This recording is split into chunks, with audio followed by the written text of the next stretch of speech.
The whole family taken away by the Gestapo. The belongings were removed the following day. I left the building in a daze. It couldn't just be a routine interview. I had to know where she was. And I knew exactly who must have the answer. You seem distracted today, Doctor. Is something troubling you? It's just that Miss Manleaf and Tildi and her whole family have been removed from their apartment. I can't believe someone as prominent as Herr Manleifen reneged on his rent. Besides, doesn't he own the building? He does. They left at night under escort by the security police. The Gestapo. Yes. I didn't want to use that. Sobriquet? It's very mysterious and sudden. It's probably just some senses clerical matter. They happen all the time. It'll soon be cleared up, have no doubts. But an administrative matter should not take more than a week to sort out, surely. Some of these clerical people are not the smartest workers. They confuse names all the time. Manleifen, Mannheimer, and so on. I'm sure it's all a misunderstanding and will soon be rectified. The family apartment was cleared out the following day. I could make some inquiries, but for now we shall finish this session. I seem to be easing your troubled mind instead of the other way around. No, you're right, of course, mein Führer. Thank you. Auf Wiedersehen.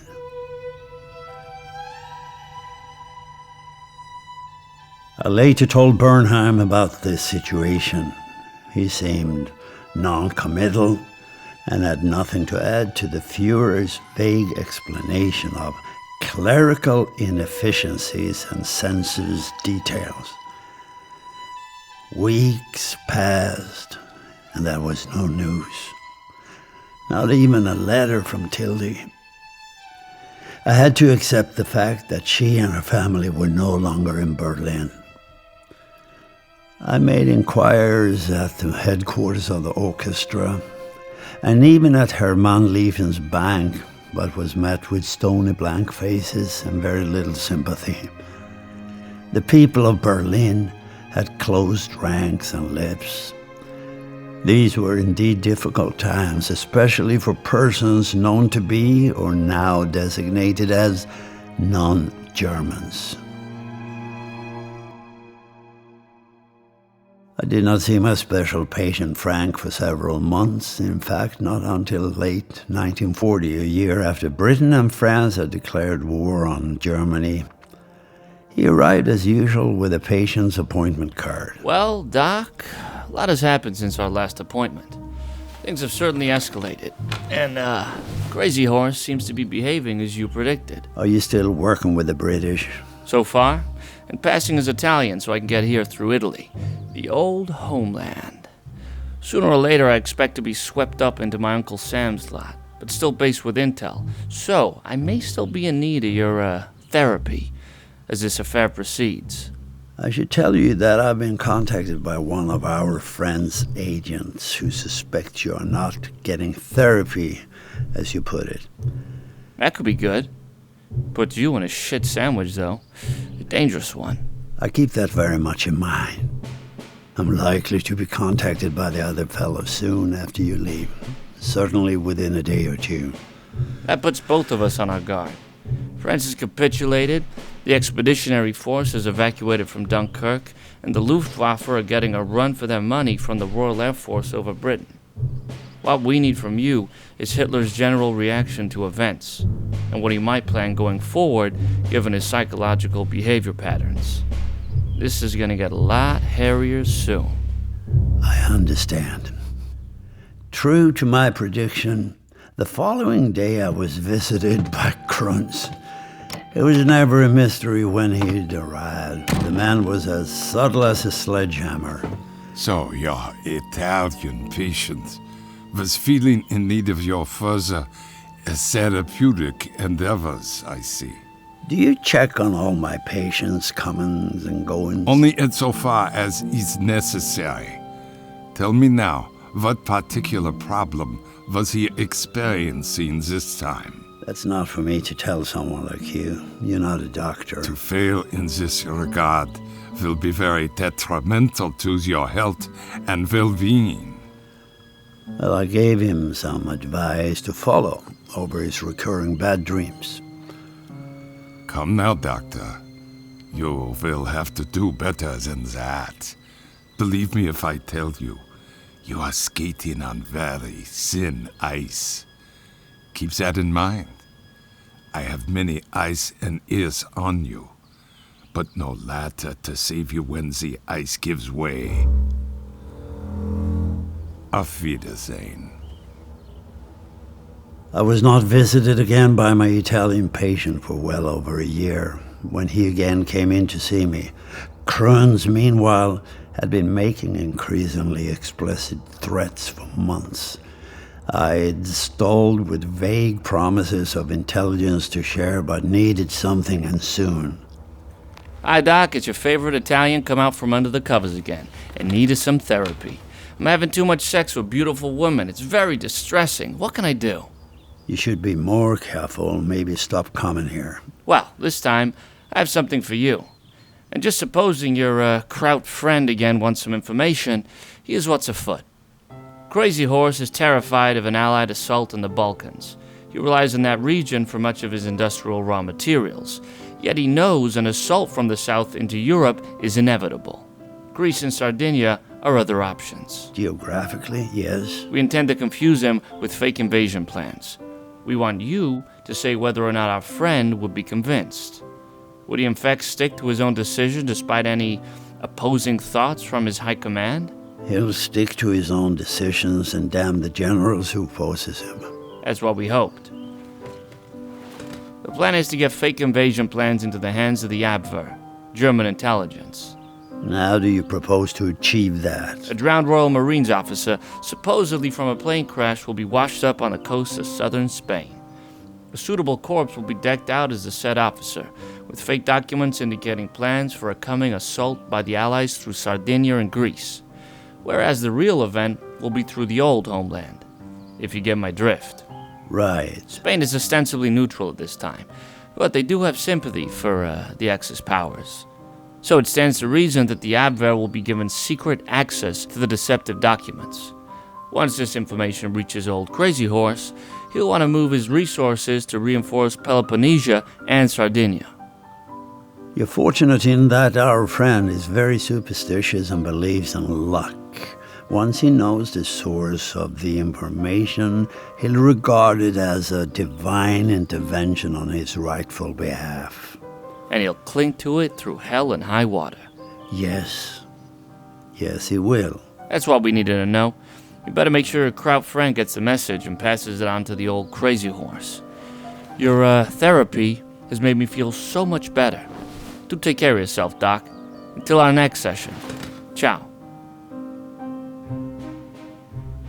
As expected, my first patient the following day was the unavoidable Hauptmann. Well, Doctor, what therapeutic advice have you for me today? I've been contemplating your previous advice to me. Concerning your vulnerability, you mean? Yes. So I've decided to comply with your needs. My Italian patient has a recurring dream. You can cut the therapy gobbledygook, Doctor. Just tell it straight.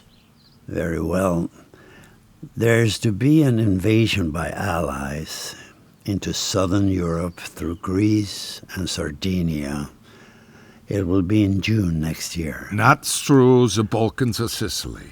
No, the latter would entail an advance through the whole of Italy, and the Balkans are too well defended coastwide, while broad-based landings, as said, would lead directly into Europe's underbelly. It seems you are becoming quite the military strategist, Doctor. Well, I can only tell you what I've been told, Hauptmann.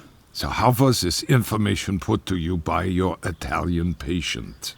He said The dummy plan was for the Allies to invade through Sicily, notwithstanding the disadvantages I mentioned. Our Fuhrer does not want his forces engaged alongside the Italian fascists.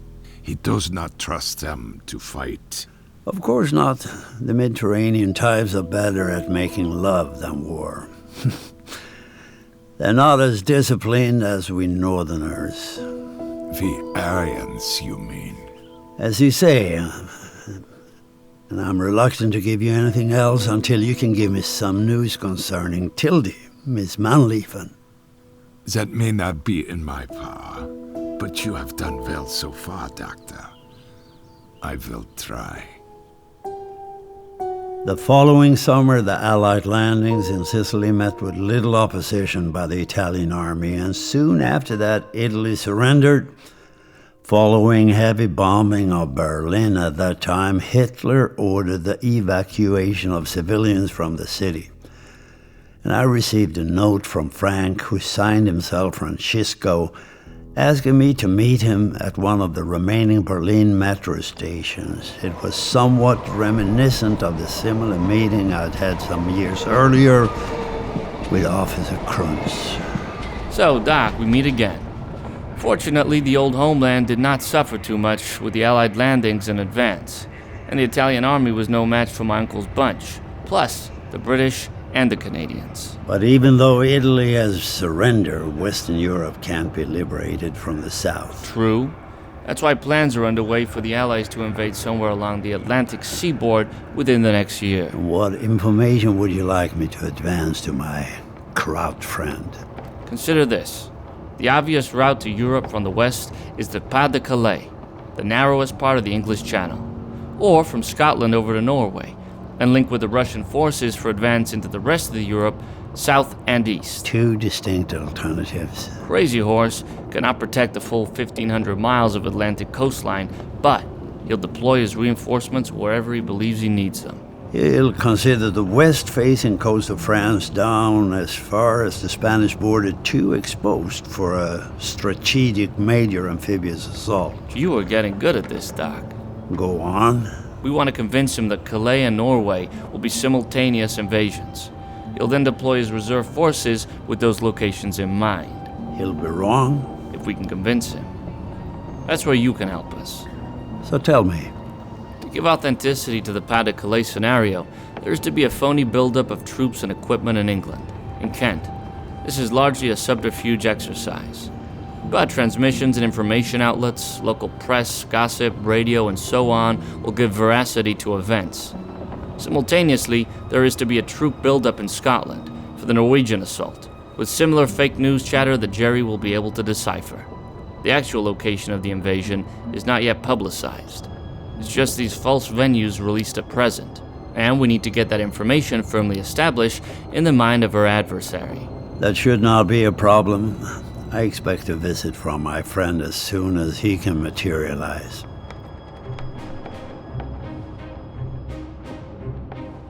My superiors are very concerned by the fact that your previous information was entirely at odds with reality. Is that my fault? Surely plans change sometimes, no? In light of your recent visit, tell me what you have to assure me is true. My patient informs me that there will be 2 simultaneous invasions in coming months. Show me. Here, on this map. Shortly after this visit from Krantz, I received a summons to visit the Führer. You disappoint me, Doctor. Really, mein Führer? How's that? I thought we had an agreement. Not to say you had an order to keep me as your sole therapy patient. With respect, Adolf, I have to make my living professionally. I'm led to understand that among your patients, you have an Italian individual. From time to time, yes, I do see an Italian patient. I don't trust Italians. Never have. Even that Benito Mussolini is a mere prancing puppet. If you say so, Führer. I do. He gave up Italy without a fight. Now he's capitulated. What a betrayal. I don't take betrayals. I know how to deal with betrayal in all its forms. Do you understand that, Doctor? Of course, Adolf. I've learned that about you over the years of our therapy sessions. You do well to keep that in mind, Dr. Dromyrk.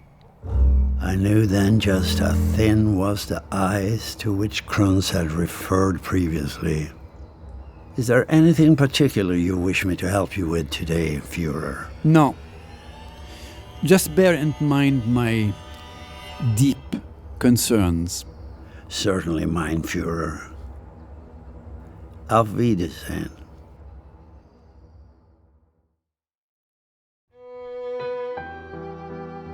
I left, fully aware how dangerous my situation had now become.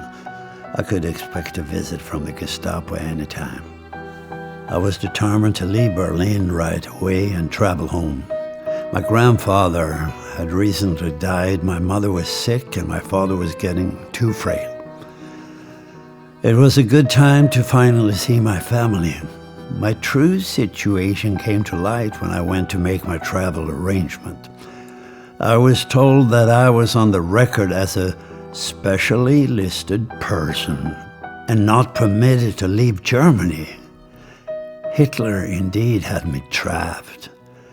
My fear of a Gestapo visit would remain gnawing at me like an insect trapped inside my brain. I managed to get a phone call through to Sweden and could not believe my mother's inquiring, "Why don't you marry that lovely girl, Mathilde?" After I'd explained the whole situation of her disappearance along with her family, it started the whole distracted thought process in me again. We kept in contact by telephone and letters as my mother continued to decline until she passed away, late in 1944.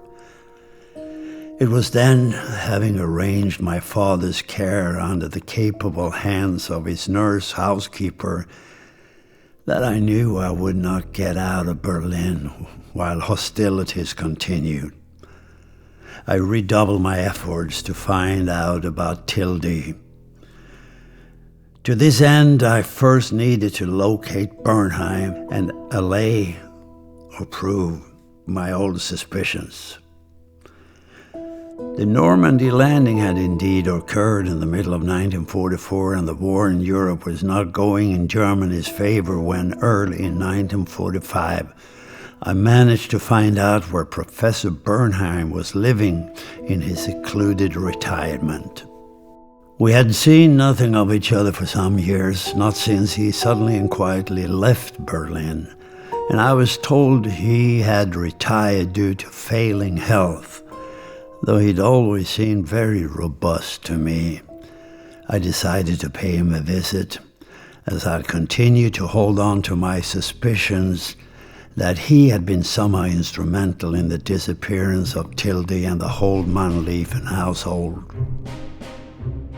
I found him living in a run-down yet formerly grand rural property several miles south of Berlin. His stooped and withered frame was a travesty of his former solid strength that was only yet present in the gaze from his cold blue eyes. After taking the tea tray from his aged housekeeper, he picked up an envelope that was propped against the pot. "She is very sick," he said, as he handed the envelope to me. And I was overcome with questions. How, what, when, for how long? Bernheim went on to explain in cold, calculating terms that yes, the Mannliefens had been suspected of being Jewish, but it was then decided that they were not, though Herr Mannliefen had often expressed Jewish sympathies. This resulted in his being sent east to a labor camp. The mother had been dispatched to a concentration camp. where she died the following year from cerebral tuberculosis.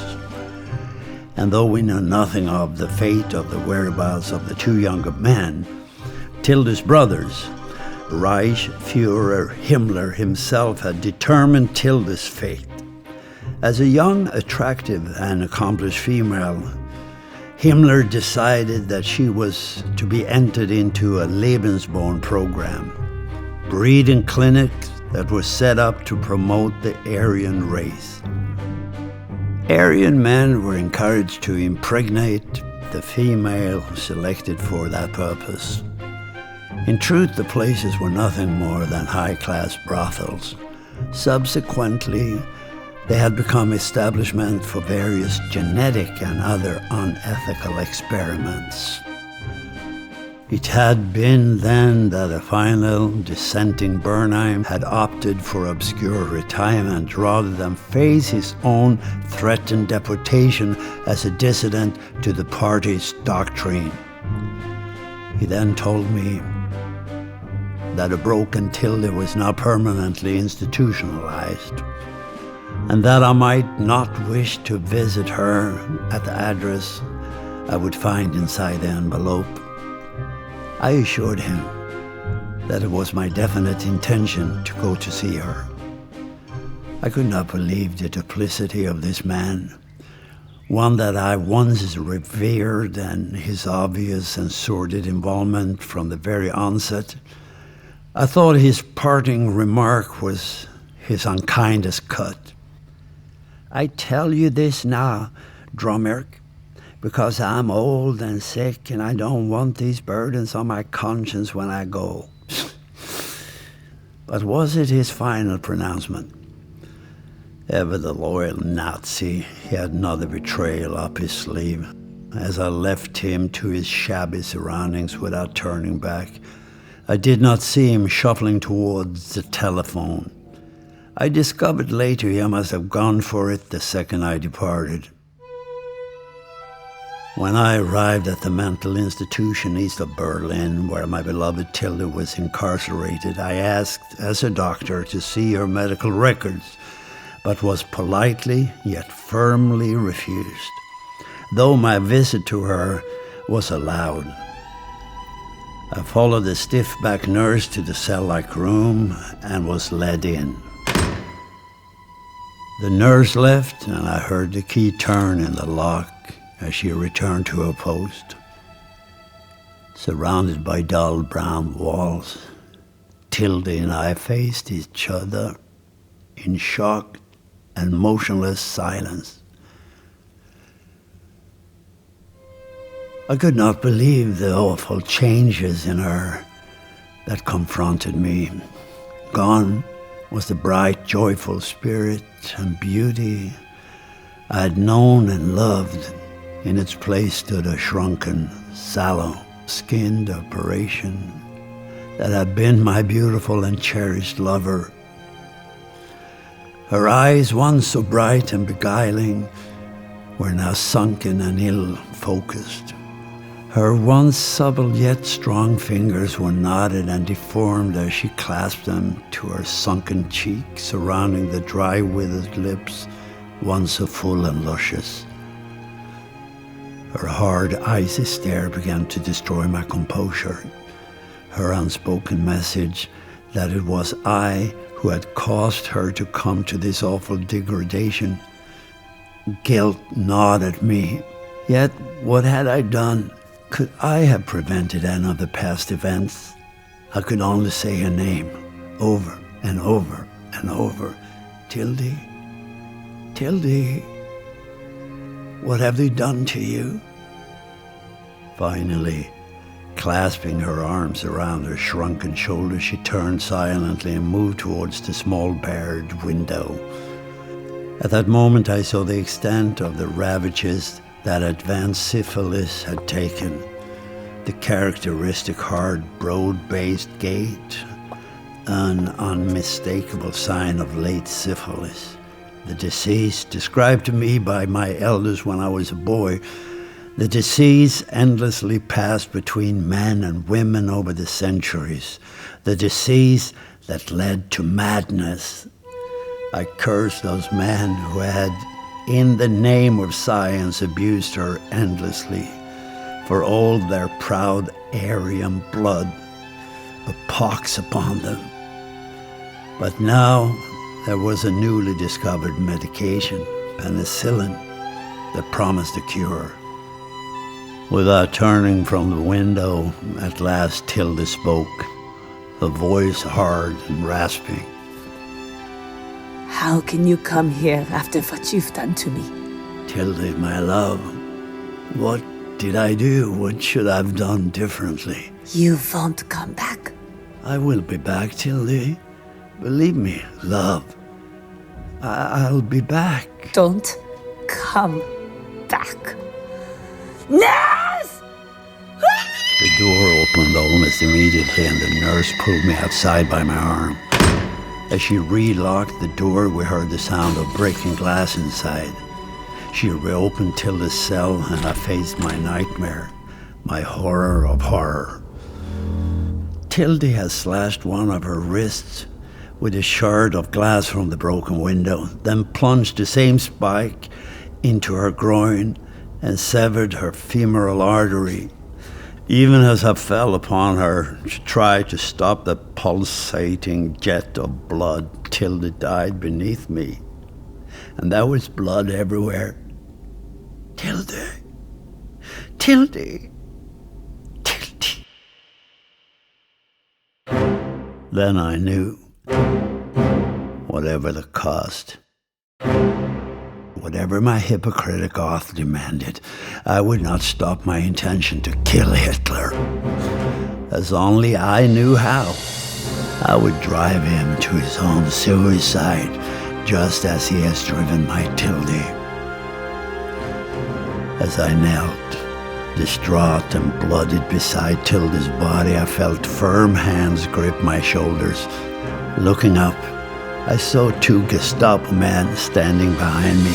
They pulled me unceremonially to my feet, but I didn't fear them. No, it's what I wanted, because I knew where they would be taking me. To him.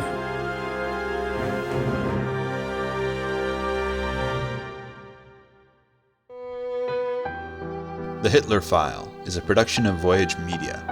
The series is produced by Nat Mundell, Robert Midas, and Dan Benamor. Directed and produced by Dan Benamor. Written by Desmond Fosbury. Based on the novel The Dromyrk File by Brandon Rolfe. Starring Peter Stormare as Dr. Dromyrk and Dennis O'Hare as Adolf Hitler. Additional cast credits available in the show notes. Edited, sound designed, and mixed by Nick Misiti. Original music by Derlis Gonzalez. If you're enjoying the show, please leave us a 5-star review in Apple Podcasts or anywhere you're listening, and subscribe now for future episodes.